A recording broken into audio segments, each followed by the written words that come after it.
Good morning. Morning. It's a happy Mother's Day to all the moms out there.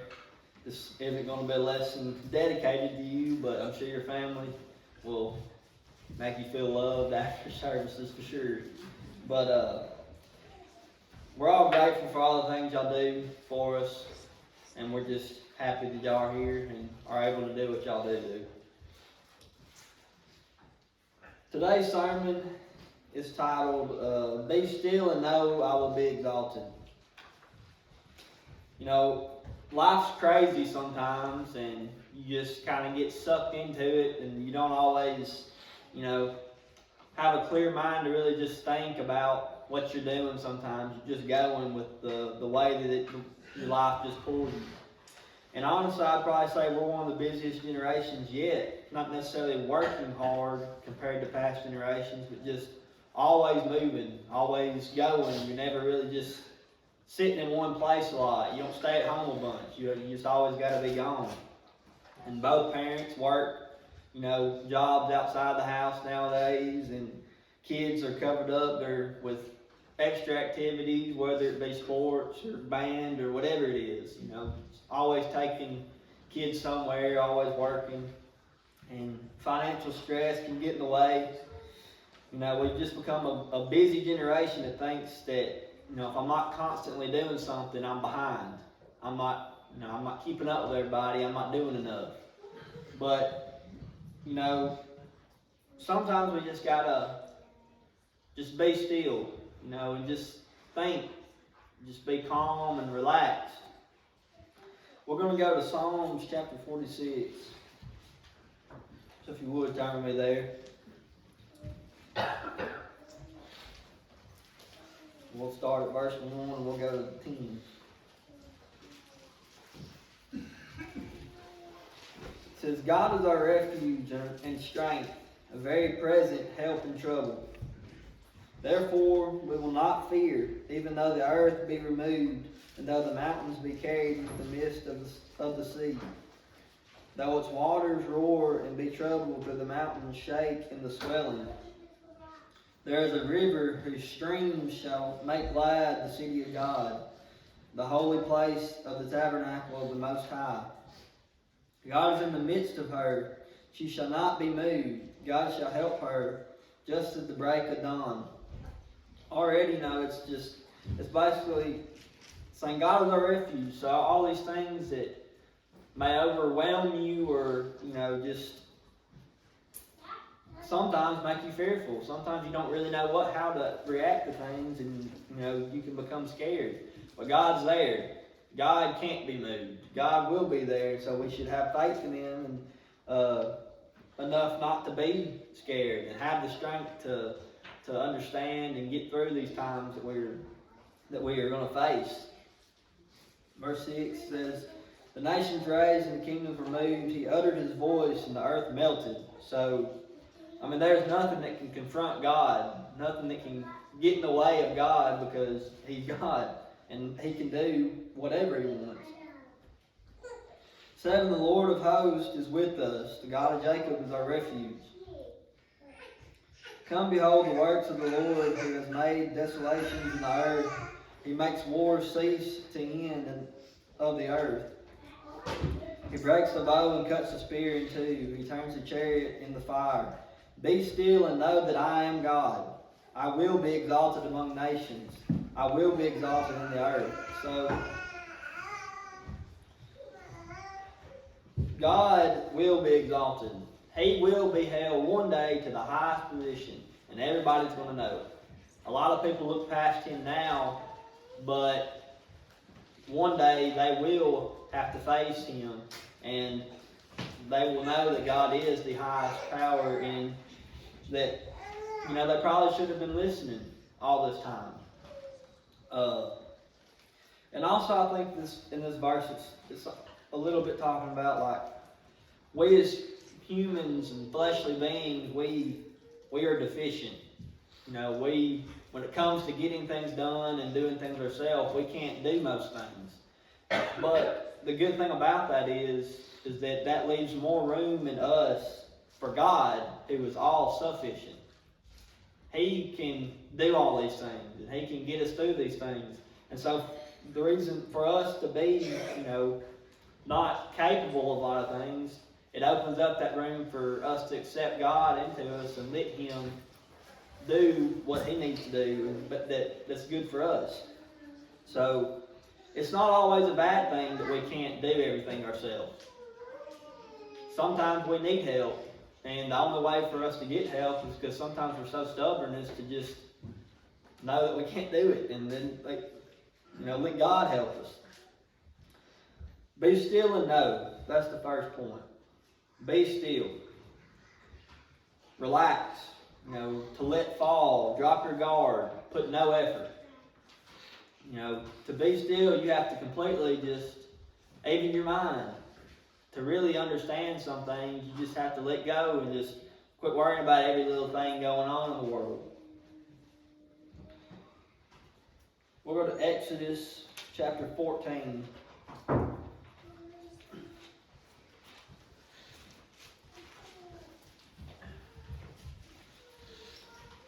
Verse 13.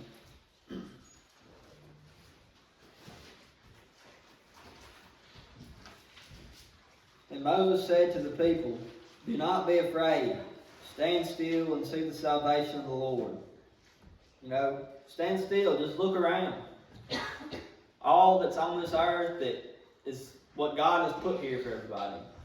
Whether it be, the trees, the grass, the water, your oxygen, the sun, everything here, just look at it. You can be still and just look at all the things in this earth that God has placed here for us and know that God is there and that He wants to help you. God would have even created this earth and put people on it if He didn't want to help people, if He didn't want to be there for you.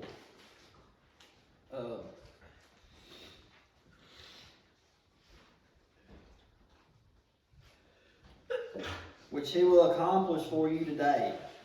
He's gonna save you if you've been baptized, and you'll receive the grace of God. You'll receive the salvation. He'll save you every day, because every day you're going to fall short. Every day you're not going to be the Christian that you need to be, but God knows that, and so that's why He sent His Son as a sacrifice for us, so we can fall short every day. We will have salvation if we do what is necessary to have it.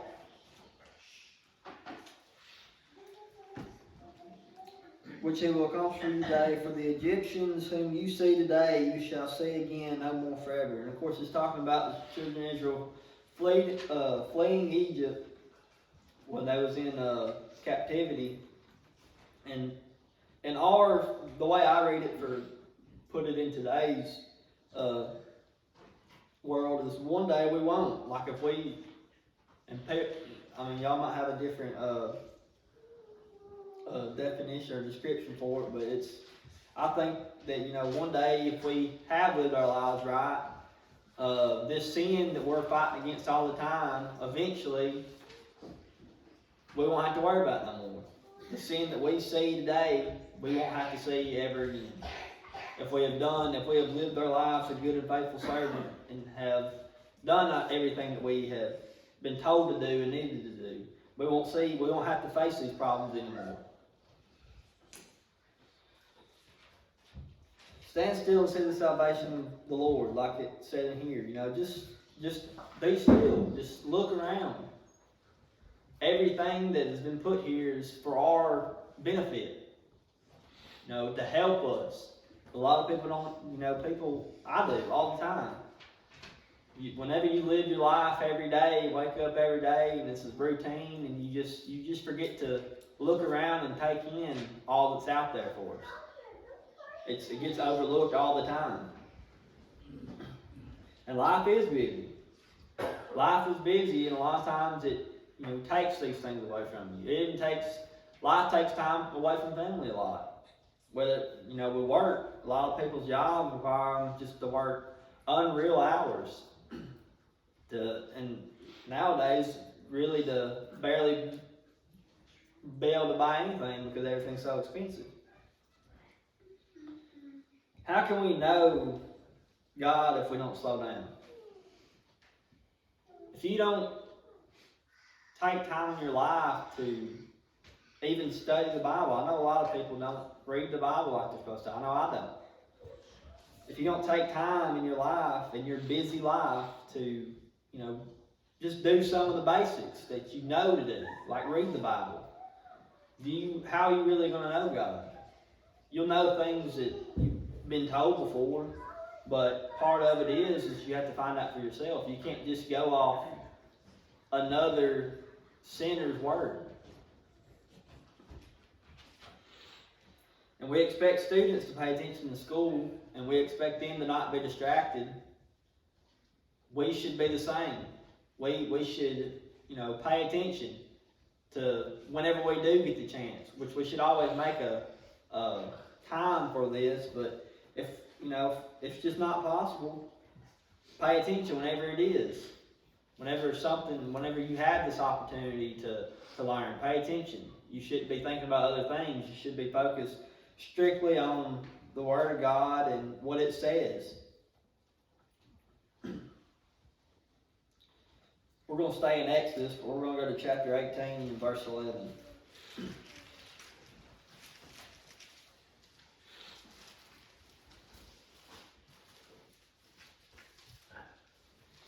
says, "Now I know that the Lord is greater than all the gods, for in the very thing in which they behave proudly, He was above them." God's above all. In our lives, we like to create other gods, whether we know it or not. What we put before God is another God. It's what's first in our lives, and it's what is controlling us to do what we do. So if we have that, we're putting something else above God. God is the highest, and God is the only one that can save. Nothing else that you do in this life without God is going to help you go to heaven or wherever you want to go. It's not going to happen. God is the highest, and there's no sense in putting anything else in front of Him.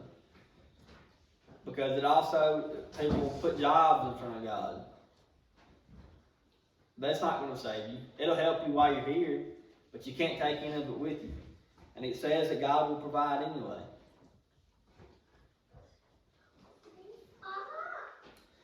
We need to stop making little gods. We need to stop and pay attention to our God and learn. Learn all that we can. What is it to know something? If you know something, you're probably going to know every little thing about it. And you'll be able to tell anybody anything they want to know about that something that you know.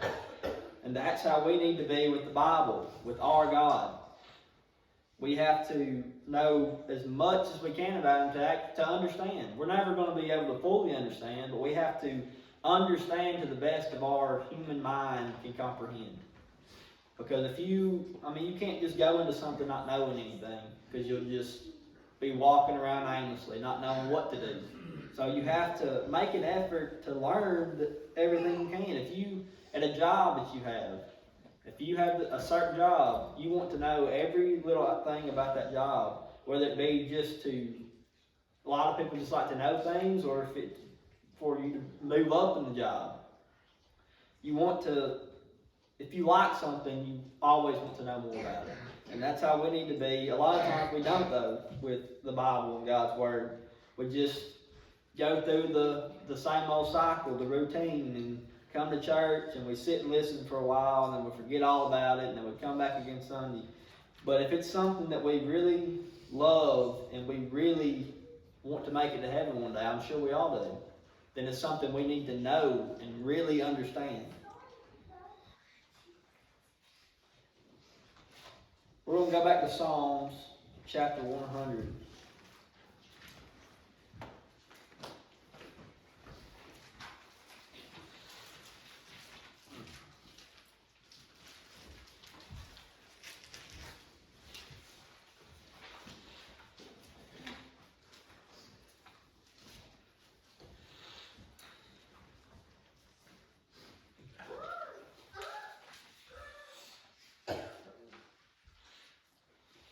starting in verse 3, it says, "Know that the Lord, He is God. It is He who has made us, and not we ourselves." We didn't create ourselves. We didn't create anything on this earth that, by God's creation, didn't help that happen. Everything, man has never done anything for himself. God has always been there to help. God made your brain. And we don't even fully understand how that works. We don't even remotely come close to understanding how your brain works. So, it says it. God made us, not we ourselves. We can't claim anything because we have nothing. We've done nothing. We are His people and the sheep of His pasture. That's a pretty good description of it right there. God is the shepherd and we are just the livestock, really. We can't do anything for ourselves. We can live and we can walk around, but we have to have guidance. And without God, we wouldn't know what to do, and we would have no chance of making it to heaven one day because we always fall short. Do we know who God is? We're going to go to Acts chapter 17.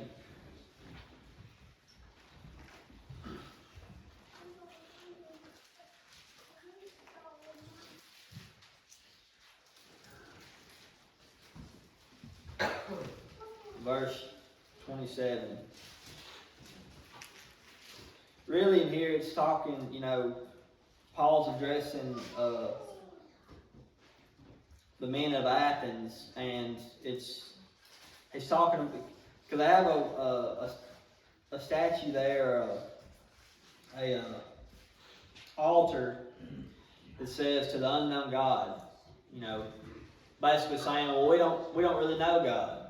We might not know what He looks like, but we know the things He's done and the things that He says He's going to do.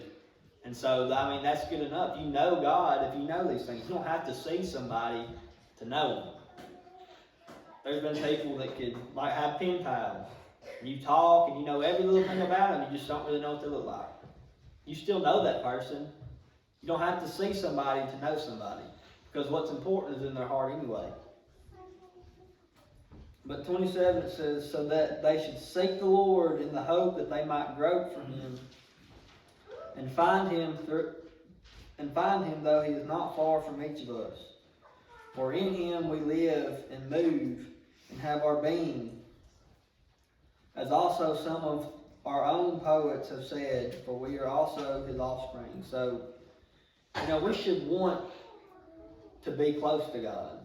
And if you know Him, you would want to be close to God. It said we're His offspring. He created us. And, a little bit further up, it kind of goes in that, Paul basically is well, here's some things you need to know about God. But the most important thing is that if we know anything about God, how kind and forgiving and gracious, and wrathful, He can be wrathful. And I actually one time I wanted to do a sermon on this, but a little bit further down I was going to talk about it, but it's not on the site now. I want to do a sermon on the severity of God, because a lot of people don't, you hear all these things that God's going to do if you don't do what you were supposed to do, what you're told to do. And you've seen all these examples in the Bible of what He's done after saying He's going to do if you don't follow His instructions, and He's done it. But you have all these people in the world nowadays that they've read these things, but they just don't believe it. And you have examples of what will happen, but people still choose to forget about God and don't listen to Him, and don't want anything to do with Him. There's atheists in the world. I can't understand it. It makes no sense to me. You have all the proof and example you need to know that God is a man or someone of His word. And to not believe it is just, it blows my mind. But the heathen will know. That's the second point. The heathen will know. God will be lifted up among all the heathens and the ones that reject Him. We're going to go to Daniel chapter 4.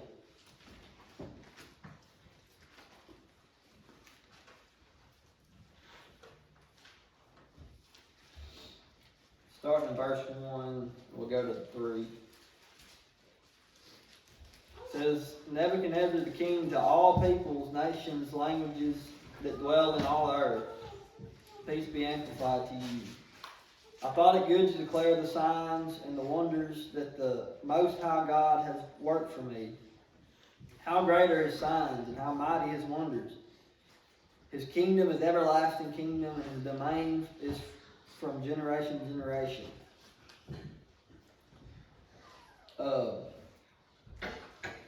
Nebuchadnezzar wasn't a really good guy. He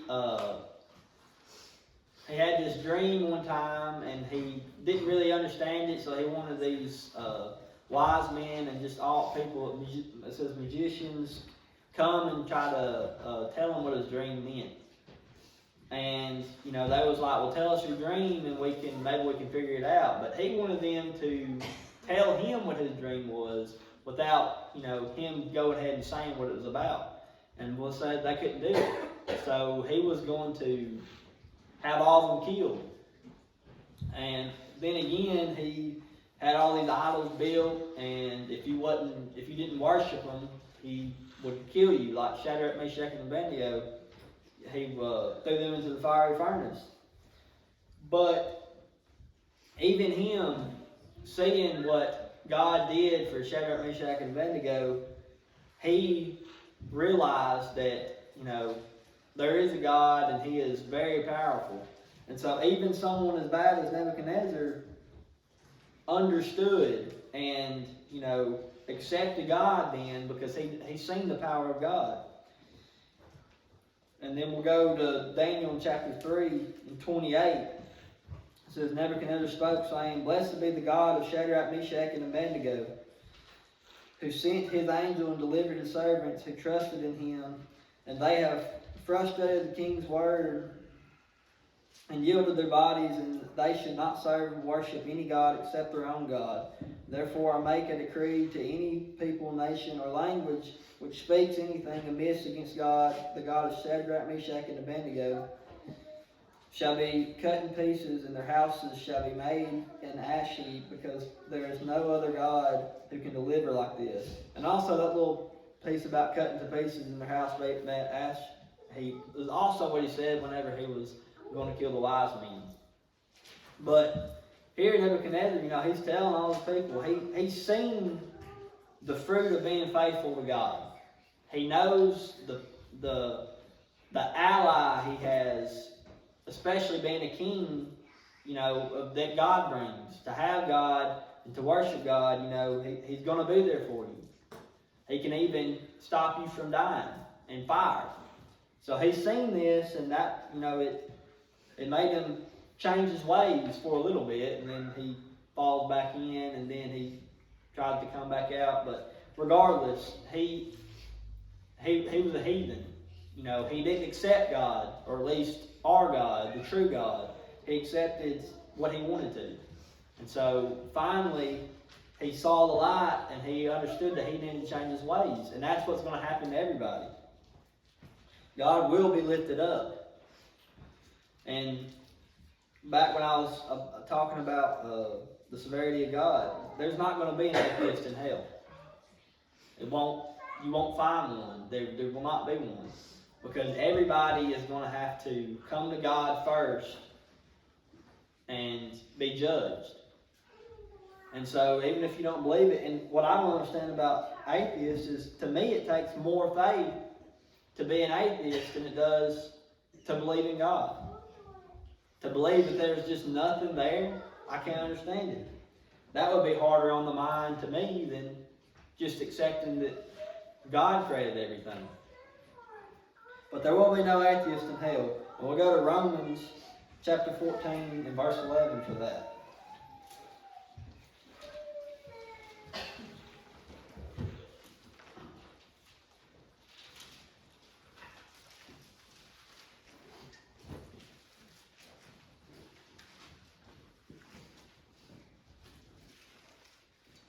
It says, "For it is written, as I live, says the Lord, every knee shall bow to me, and every tongue shall confess to God. So then each of us shall give account of himself to God." Right here. Every person is going to have to give account for what they've done in their life. Every single person, whether they believed in God the whole time or whether they didn't. Everybody is going to see him and everybody's going to be judged by him. And they're either going to be accepted or turned away. But when they leave, whether it be to heaven or hell, they're going to know that there is a God. And they're going to either be thankful or they're going to regret a lot of things. Everyone shall know, even those who have never slowed down. Everybody's going to know. We're going to go to Ezekiel.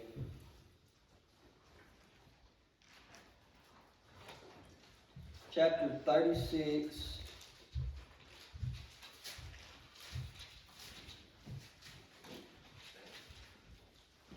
Verse 7. Starting in verse 7. It says, "Therefore thus says the Lord God, I have raised my hand in an oath that surely the nations that are around you shall bear their own shame. But you, O mountains of Israel, you shall shoot forth your branches and yield your fruit to my people Israel. For they are about to come, for indeed I am for you, and I will turn to you, and you shall be tilled and sown. I will multiply men upon you, and all the house of Israel, all of it. And the cities shall be inhabited, and the ruins rebuilt. I will multiply upon you the son and beast, they shall increase and bear young. It will make you inhabited as in former times, and do better for you, that is better for you than in your beginnings, and you shall know that I am the Lord." You know, even through nature, God will be exalted. And if he'll do this for, land, he'll definitely do it for us. But that's what I'm talking about, just to be still and look. God's showing himself through the trees and the grass and the water, like the ocean, the waves being poured. I mean, that's amazing to me. God's showing his greatness in every aspect of your life. Whether it be, just the people that you see every day, but just everything. All that he has created. And it's just, people just can't understand it. They don't look at it a lot.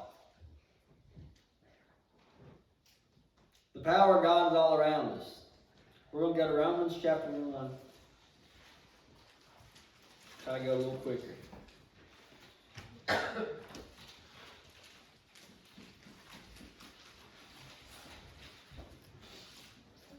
Romans chapter 1 and verse 20.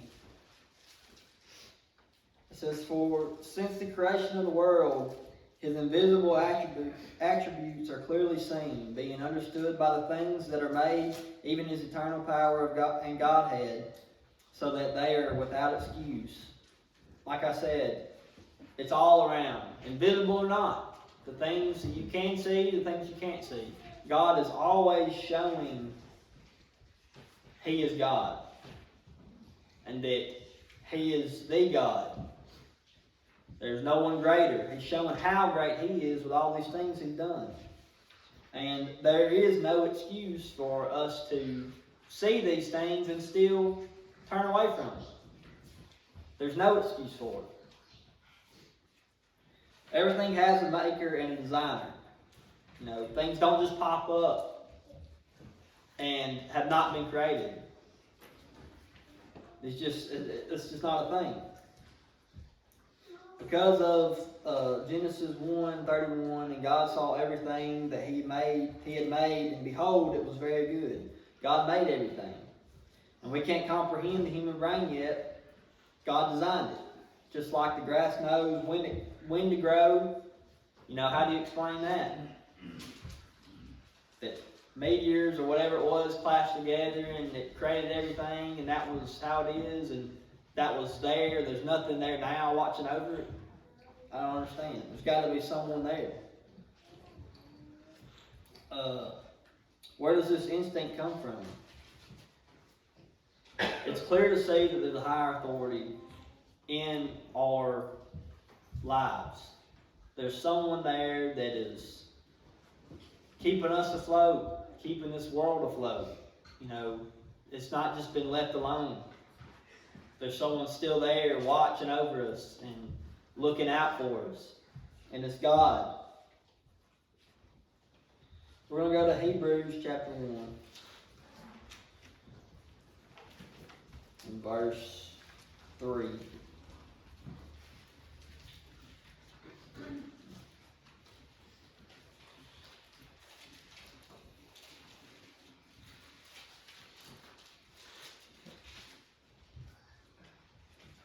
Says, who being the brightness of his glory and the express image of his person, and upholding all the things by the word of his power, when he had by himself purged our sins, sat down at the right hand of the Majesty on high, having become so much better than the angels, as he has by inheritance attained a more excellent name than they. You know, the conclusion to this sermon is, have you took the time to be still and know that you have a God?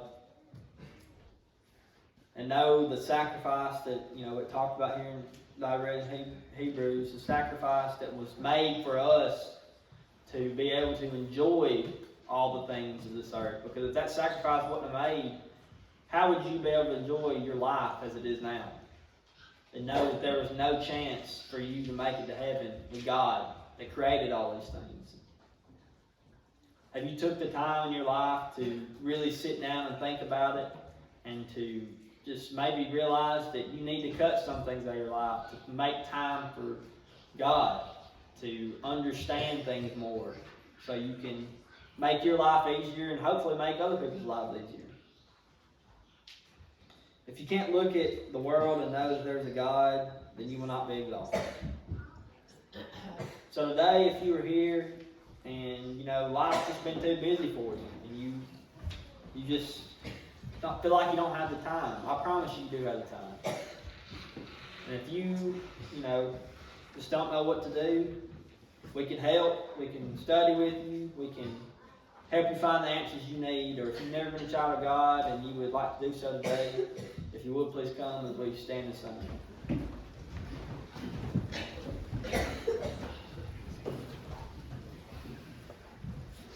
Someday you'll stand at the bar on high.